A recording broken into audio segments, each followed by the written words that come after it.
So, Zach, how are you, sir? Doing well, man. How are you?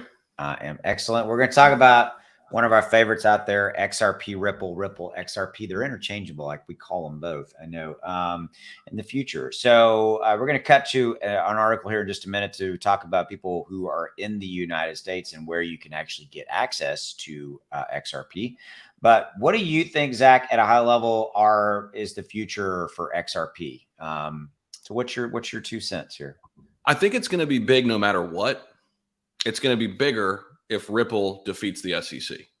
Yeah, I mean, yeah, for sure. Because we were talking to somebody who's very big in the industry yesterday, and while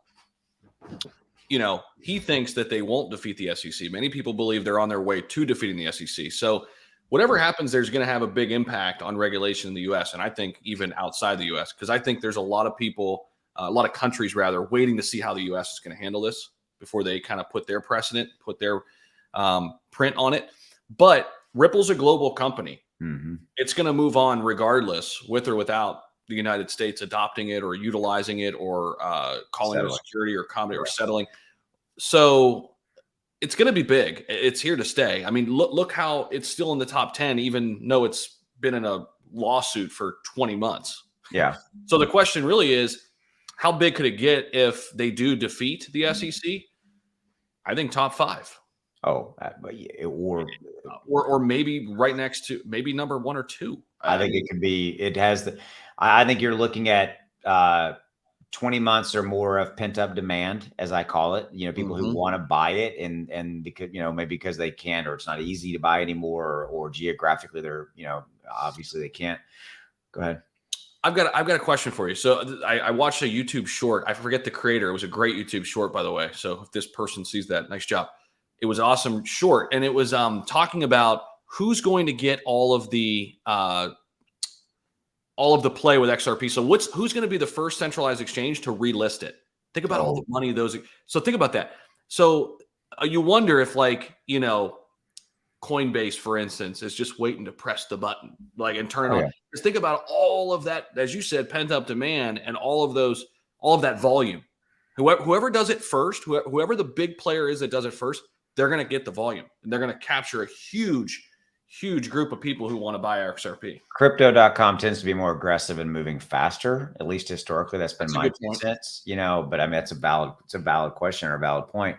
I mean, as far as kind of the future of it, I mean, I think you really nailed the proverbial, you hit the nail on the head. I think that a lot of people lose sight of the fact that Ripple is a business, and it's a global operating ongoing business that is solving a legitimate need, the movement of money in a cost-effective manner to those people who are trying to move money.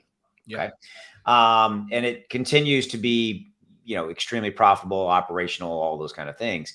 And so that hasn't changed, which you and I've said this both before. That gives them the war chest to be able to continue to wage this case with the SEC.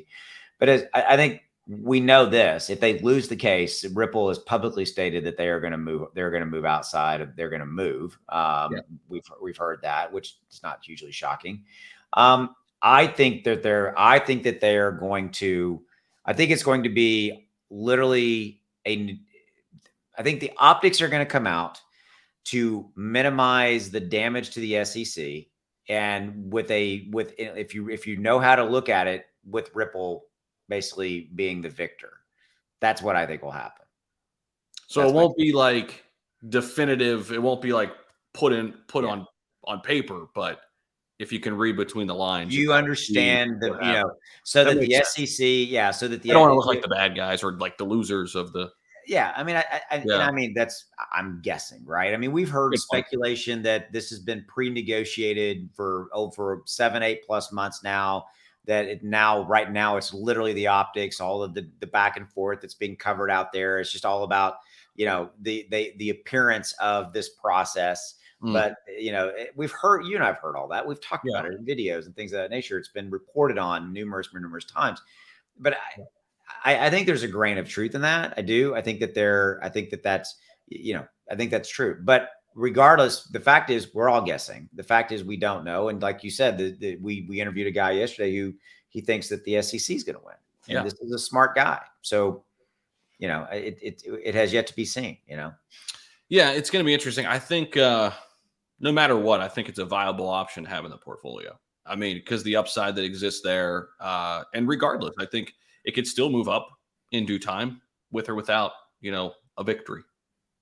Yeah. Final note, right? Don't go all in on it. Diversification, Right. have it as one, just, own some other good, not investing advice, you know? Sure. Yeah, that's what I got. So, yeah. So if you're thinking about getting in, want to know more about Clear, check them out. Links in the description below. Zach and I both have our own channels, and we create content for the Clear channel because we believe in this project and the educational vision of what they're trying to accomplish. So with that said, we'll see you later. Have a good one.